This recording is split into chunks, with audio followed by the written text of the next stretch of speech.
Remy!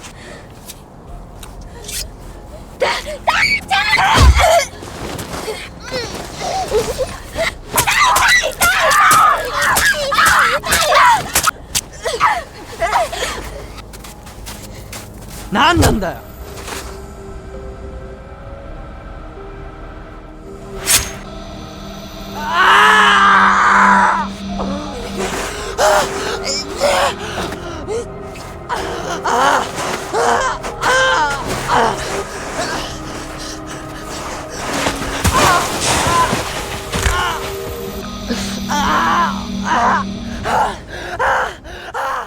Nagsimula ang pelikula sa pangunahing karakter ng pelikula, si Haruka Nozoki, na binuksan ng kanyang school locker para kunin ang kanyang sapatos, ngunit ang nahanap niya lang doon ay puro basura at alikabok.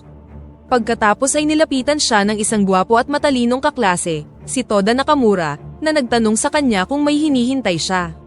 Sumagot si Nozaki na oo, at nagpaalam na sa kanya si Toda. Kalaunan, habang papauwi na si Nozaki, binuli siya ng kanyang mga kaklase. Lumalabas na sila ang nagnakaw ng kanyang sapatos sa locker, at itinapon ito sa isang hukay na puno ng putik habang tinutokso siya. Pumunta si Nozaki sa loob ng hukay, ngunit nadulas siya. Dahilan para mabalot ng putik ang kanyang katawan. Pagkatapos makuha ang kanyang sapatos, sinimulang itapon ng mga babae ang kanyang gamit mula sa bag sa buong lugar. Binanggit ni Tachibana na ginagawa nila ito dahil pinaglaruan niya ang damdamin ni Taiko. Ngunit itinanggi ito ni Taiko at sinabing wala ditong kinalaman si Toda. Tahimik na inipon ni Nozaki ang kanyang mga gamit at pagkatapos ay naglakad na pauwi. Nang makarating si Nozaki sa bahay, nagsimulang umiyak ang kanyang kapatid na si Shuko nang makita siyang nasa miserableng kalagayan. Sumama rin sa family hug ang kanyang ama at ina. Kinabukasan, pumunta ang ama ni Nozaki sa paaralan upang magreklamo tungkol sa pambubuli na nangyayari sa kanyang anak. Sinabi niya ang lahat kay Miss Minami, ngunit tila hindi nito pinapansin ang reklamo. Iminungkahi lang ng guro na hindi siya dapat pumasok sa paaralan hanggat hindi pa graduation. Kalaunan, bumalik si Nozaki sa kanyang classroom, kung saan nakita niya ang tatlong babaeng bully na sinisira ang kanyang mesa. Nagtapon din sila ng sawdust sa kanyang mukha, at pagkatapos ay pinagtawanan pa siya. Sa kabilang banda, ang ama ni Nozaki ay sinipa ng isa sa mga lalaking bully na nagngangalang Kuga, kaklase ni Nozaki, habang siya ay pabalik mula sa pakikipagkita kay Minami, na naging dahilan upang mahulog siya sa hagdan. Habang nagtuturo si Miss Minami sa classroom, makikita ang pagtulo ng dugo sa mesa ni Nozaki mula sa isang patay na uwak na inilagay sa kanyang harapan. Sinubukan ni Kuga na tawagin si Miss Minami upang ipaalam sa kanya ang tungkol sa uwak, ngunit muli niyang hindi pinansin ang tawag. Sina Toda at Kuga ay nagkaroon ng pagtatalo at tumayo sa harap ng isa't isa, ngunit tila wala ditong pakialam ang guro. Samantala, may isinulat si Taiko sa papel at ipinasa ito sa harap, na nauwi sa pagtama kay Miss Minami. Nagpanik si Miss Minami at lumabas para lang magtawag ng uwak, na nagbigay ng pagkakataon sa mga estudyante na pagtawanan ang kanyang pag-uugali. Kinagabihan, pagdating ni Nozaki sa bahay, nagulat siya nang makitang nasugatan ang kanyang ama. Binanggit ng kanyang ama na hindi siya dapat pumasok sa paaralan kung nakakaramdam siya ng takot o pang-aapi. Kinaumagahan, nilalagnat si Nozaki at iminungkahi ng kanyang ina na wag na siyang pumasok sa paaralan at magpahinga na lang siya. Hindi nagtagal, dumating ang kanyang kapatid at tinanong kung okay lang siya. Nang marinig na okay lang siya, nagsimulang sumayaw si Shuko at tumalon-talon sa silid. Lumipat ang eksena sa paaralan, kung saan ang mga babaeng bully ay naalala si Nozaki. Dahil wala silang mapagtripan, nagpasya silang magpadala ng isang tao upang suriin kung okay lang siya. Ang isang kaklase na nagngangalang Rumi, ang nautusang pumunta sa kanyang bahay upang pilitin siyang pumunta sa paaralan araw-araw. Tinakot nila siya na kung hindi niya ito gagawin, siya ang sunod nilang bubulihin. Nang wala ng ibang choice, binisita ni Rumi ang bahay ni Nozaki at nakita siyang nagpapahinga sa higaan. Umupo siya sa sahig at tinanong si Nozaki kung okay lang siya. Nang sabihin ni Nozaki na hindi na siya papasok sa paaralan bago ang graduation, nagalit si Rumi, at sinabi na kung hindi siya papasok sa paaralan, siya ang pupuntiryahin at papahirapan ng mga bully. Sa kabila nito, Hindi siya pinansin ni Nozaki at sinabing hindi na niya ito problema. Pagkatapos ay kumuha si Rumi ng ilang mga larawan ni Nozaki at humingi sa kanya ng isang CD bilang patunay na binisita niya siya. Kinabukasan, nang hindi pa rin pumasok si Nozaki sa paaralan, si Rumi ay ikinulong sa loob ng school locker, at ang mga babae, kabilang si Taiko, ay sinimulang pahirapan siya. Sa kabilang banda, makikita si Nozaki at ang kanyang kapatid na masayang naglalakad sa kalsada sa kagubatan, kung saan nakasalubong nila si Toda na kumukuha ng mga larawan sa mga oras na yon. Natutuwa si Toda na makita sila, at sinimulang kunan ng litrato ang magkapatid. Habang kumukuha ng litrato, binanggit niya na ito ang unang pagkakataon na kumuha siya ng larawan ng tao. Samantala sa paaralan, makikita si Rumi na patuloy na binubuli, kung saan ang kanyang buhok ay ginupit ni Taiko. Nang tanungin siya ni Taiko kung galit siya kay Nozaki, sumagot si Rumi na gusto niya siyang patayin dahil siya ang dahilan kung bakit nangyayari ito sa kanya. Kinabukasan, ipinakita ni Nozaki ang larawan na kinuha ni Toda, at labis itong nagustuhan ng kanyang kapatid. Samantala, makikita si Toda na naghihintay sa labas ng kanyang bahay. Lumalabas na meron siyang date kasama si Nozaki at pagkatapos ay umalis na sila sa bahay ng magkasama. Ang dalawa ay maghapong gumala sa tabing ilog habang kumukuha ng litrato, at in-enjoy ang company ng isa't isa. Binanggit ni Toda na pagkatapos ng pag-ulan ng nyebe, ang lungsod ay magiging mas maganda at hindi sinasadyang nahawakan ng kamay ni Nozaki. Humingi siya ng paumanhin para dito, ngunit sinabi ng dalaga na okay lang ito. Dahil dito, kusa niyang hinawakan ang kamay ng babae, at ngumiti lang si Nozaki bilang tugon. Kalaunan, habang papauwi na sila sa kanilang bahay, napansin nila ang mga bully na dumaan sa kanila habang nakatingin sa bahay ni Nozaki. Dito na napansin ni Nozaki mula sa malayo na nasusunog ang kanilang bahay. Nagmamadali siyang pumunta sa kanyang bahay, at naabutan doon ang ilang mga nagkukumpulang tao. Sinubukan niyang pumasok sa nasusunog na bahay, ngunit pinigilan siya ni Toda at ng mga tao.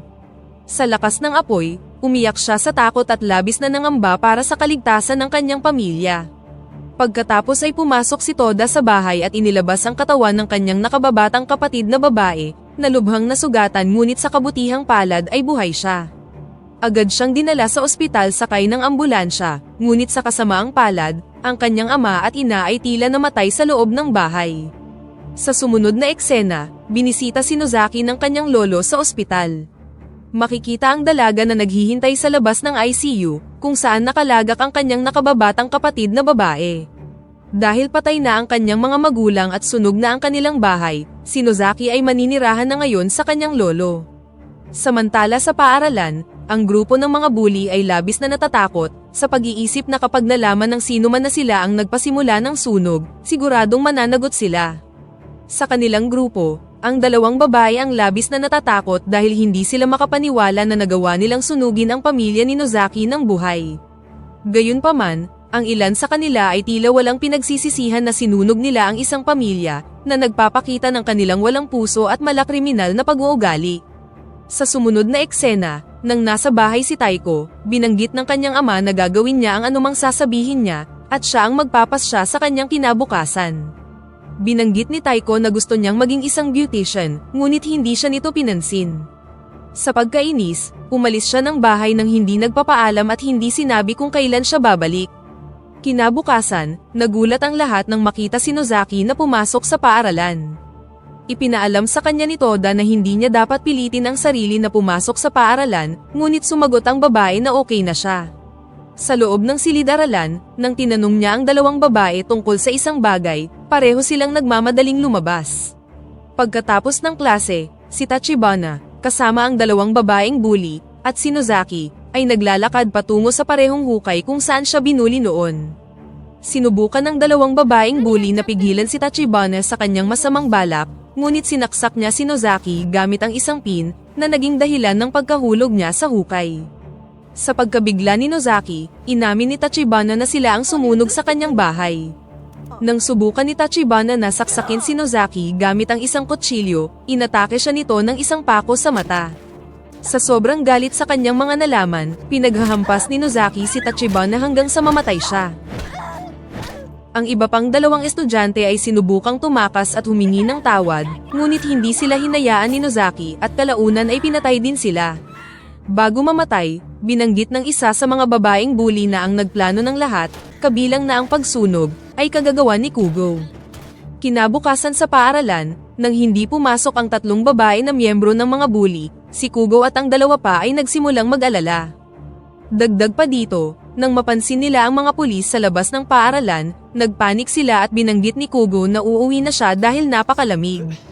Habang papauwi na sa bahay, nakasalubong niya si Nozaki sa daan at sinubukang bulihin muli ang babae. Nang itinulak niya si Nozaki, nalaman niyang nasaksak na pala siya sa tiyan ng dalaga. Tumakbo si Kugo upang iligtas ang kanyang buhay, ngunit nahulog siya sa may bangin at malubhang nasugatan. Nang makuha na ang paghihiganti, iniwan na siya ni Nozaki upang mamatay siya sa lamig. Kinabukasan, dahil sa malakas na ulan ng nyebe, sinabi ng lolo ni Nozaki na mananatiling sarado ang paaralan at makakapagpahinga siya buong araw. Hindi nagtagal, dumating si Toda upang bisitahin ang kaibigan niyang si Nozaki. Binanggit ng lolo sa binata na isasama niya si Nozaki at ang kanyang kapatid pabalik sa Tokyo pagkatapos ng kanyang graduation. Sa kanilang pag-uusap, hiniling din niya kay Toda na alagaan at protektahan si Nozaki.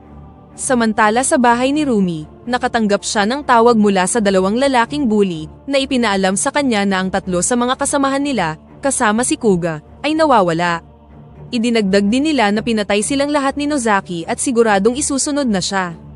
Iginiit nila na dapat ay gumawa na ng hakbang si Rumi bago pa siya mapatay ni Nozaki, at idinagdag na tatapusin nila siya sa susunod na araw.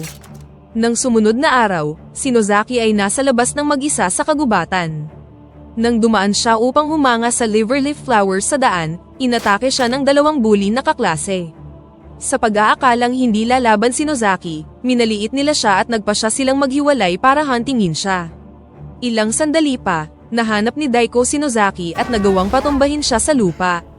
Binanggit ng binatilyo na meron siyang gusto sa kanya at sinubukang halikan siya, ngunit tinanggihan siya ni Nozaki. Sa pagkainis, pilit niya siyang sinubukang halikan, ngunit bigla siyang inatake ni Nozaki gamit ang isang pliers. Ang isa pang bully na kaklase sa malayo ay tinangkang mag-shoot kay Nozaki gamit ang isang palaso, ngunit tumama ito sa ulo ni Daiko, na ikinamatay niya.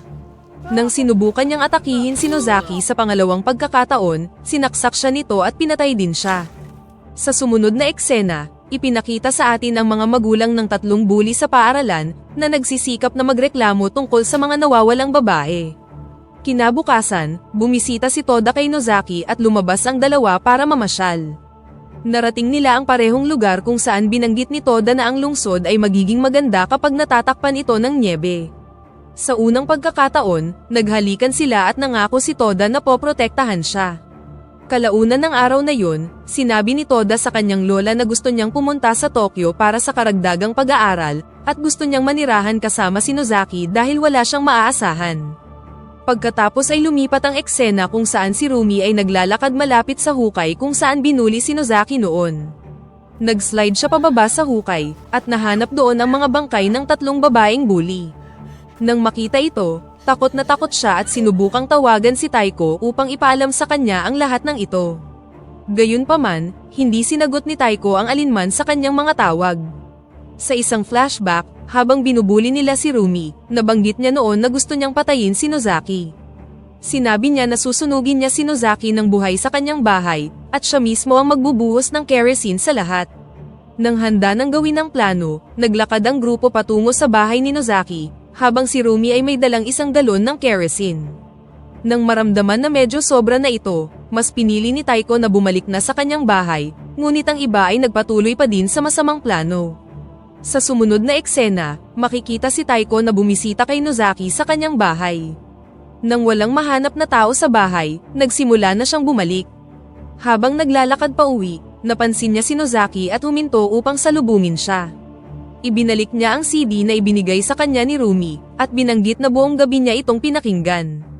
Nang ipakita ang isang eksena ng kanilang naunang pagkakaibigan, dito nabunyag na sila ay matalik na magkaibigan noon. Gayunpaman, nang maging mas malapit na si Nozaki kay Toda, naapektuhan ang kanilang pagkakaibigan. Bago maghiwalay, humingi si Taiko ng tawad kay Nozaki sa anumang nagawa niya sa kanya. Hindi nagtagal, habang papauwi na si Taiko, hindi inaasahang inatake siya ni Rumi gamit ang isang kutsilyo. Nagtagumpay si Rumi na masugatan ang kanyang mga binti, at natutuwa siyang makitang sumisigaw sa sakit si Taiko. Pagkatapos ay lumapit si Rumi upang patayin siya, ngunit nagawa siyang sipain ni Taiko sa katawan.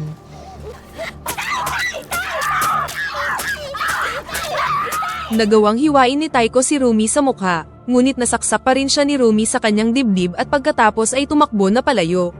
Sa sumunod na eksena, tinawagan ni Toda si Nozaki upang ipaalam sa kanya na sasamahan niya siya sa Tokyo at titira sila doon ng magkasama. Gayunpaman, sumagot si Nozaki na hindi na siya pupunta sa Tokyo at mas gugustuhin niyang manatili dito. Sa sandaling yun, makikita natin na merong dugo sa kamay ni Toda, at galit na galit siya nang tanggihan siya ni Nozaki. Ibinagsak niya ang telepono at pinuntahan ng kanyang lola, na lubhang sugatan dahil sa kagagawan niya. Lumalabas na inatake ni Toda ang kanyang lola nang hindi ito pumayag na sumama siya kay Nozaki sa Tokyo. Dito rin nabunyag na pinatay niya ang kanyang mga magulang. Kalaunan, iniwan na niya ang kanyang lola sa sahig at hinayaan siyang mamatay. Samantala sa bahay ni Rumi, natatakot siya at nang tanungin siya ng kanyang ina tungkol sa nangyari, sinaksak lang niya ang pinto at inutos sa kanya na huwag masyadong maging mabait sa kanya. Samantala, ang mga magulang ng mga nawawalang estudyante ay nagtipon-tipon sa paaralan at nagtanong ng mga detalye tungkol sa kanilang mga anak. Ilang sandali pa, dumating doon si Miss Minami at sinimulan siyang insultuhin ng mga magulang. Sumabog si Minami sa galit dahil sa pambubuli sa kanya araw-araw at muli siyang nasuka. Sa pagkapahiya, tumakbo ang guro ngunit natumba siya sa gitna ng kalsada. Sa mga oras na yun, isang snow shredding machine ang dumaan na agad na pumatay kay Miss Minami. Samantala sa ospital, makikita si Rumi na sinusubukang sunugin si Shuko. Ngunit bago pa niya ito magawa, dumating si Nozaki sa tamang oras at inatake siya. Nang banggitin ni Rumi na hindi siya dapat pumatay ng sino man sa harap ng kanyang kapatid, hinayaan siya ni Nozaki na mabuhay, at tumakas na si Rumi. Kalaunan, habang nakikipag-usap si Nozaki kay Toda, tumakbo ang isang nurse upang ipaalam kay Nozaki na ang kanyang lolo ay malubhang sugatan at nasa ospital. Nakaramdam ng paghihinala si Nozaki kay Toda at nagmamadaling lumapit sa kanya upang suriin ang kanyang mga kamay. Nagkatotoo ang kanyang hinala nang makita niyang puno ng dugo ang kanyang kamay. Gayunpaman, iginiit lang ni Toda na nakuha niya ang sugat nang nakipagtalo siya sa kanyang lola noong isang gabi. Ilang sandali pa, dumating doon si Rumi at ipinaliwanag kung paano siya at ang iba pang mga bully ay nagsindi ng apoy sa kanyang bahay. Dito nabunyag na siya ang sumunog sa ina ni Nozaki sa labas ng kanilang bahay, at binanggit ni Rumi na gusto niya ang amoy ng apoy. Nang dumating ang ama ni Nozaki para tumulong, pinana siya ng isa pang lalaki sa binti. Pagkatapos nito, sinimulan na ni Rumi ang pagbuhos ng kerosene sa buong katawan ng lalaki at pati na ni Shuko. Kahit na sinubukan ng iba na pigilan siya, ipinagpatuloy pa rin ni Rumi ang pagsindi sa kanyang ama at pati na sa kanyang kapatid. Nang marinig ito, sinubukan siyang atakihin ni Nozaki ngunit nasaksak siya ni Rumi. Sa pagtatanggol sa kanyang kaibigan, inatake ni Toda si Rumi at habang ginagawa ito, itinapon niya ang kanyang bag kay Nozaki. Sa sandaling yun, nakakita si Nozaki ng larawan ng kanyang ama at kapatid na nasusunog ng buhay. Sa kanyang pagkabigla, kinunan sila ni Toda ng litrato bago niya iniligtas ang kanyang kapatid. Nagalit si Nozaki nang makita ang larawan at humingi ng paliwanag. Sinubukang ipaliwanag ni Toda na kinuha niya ito dahil naiintriga lang siya sa pagkasunog nila. Pagkatapos ay inilabas ni Nozaki ang kutsilyo sa kanyang tiyan at sinubukang atakihin si Toda. Pagkatapos niyang umatake, nagalit si Toda sa kanya at sinimulan siyang suntukin sa mukha ng paulit-ulit. Sa sandaling yun, kinuha ni Toda ang kanyang kamera para kunan ng larawan ang kanyang mukha. Pagkatapos nito, napansin niya ang namumukadkad na liver leaf at sinimulang kuhanan ito ng litrato. Inutos niya kay Nozaki na ipangako sa kanya na mananatili siya sa kanya kahit ano pa ang mangyari, dahil kung hindi, iiwan niya siya dito upang mamatay siya sa lamig. Nang makakuha ng pagkakataon, kinuha ni Nozaki ang busog at palaso ng estudyanteng pinatay niya noon, at nag-shoot ng direkta sa kamera sa mga mata ni Toda, na agad na pumatay sa kanya. Pagkatapos mamatay ni Toda, nagsimulang maglakad si Nozaki patungo sa kanyang bahay, ngunit malubha siyang sugatan. Habang nanghihina, inilabas niya ang kwintas na ibinigay sa kanya ng kanyang kapatid, at ilang sandali pa ay natumba na siya sa kalsada. Sa huling eksena, makikita si Taiko na kinukuha ang kanyang graduation certificate. Kalaunan, pumunta siya sa kanilang classroom at naalala kung paano sila naging magkaibigan ni Nozaki, at dito na nagtatapos ang pelikula. Pakipindot naman ang like button kung nagustuhan mo ang pelikula at kung hindi naman, pindutin mo ng 2 beses ang dislike button para lang makasiguro.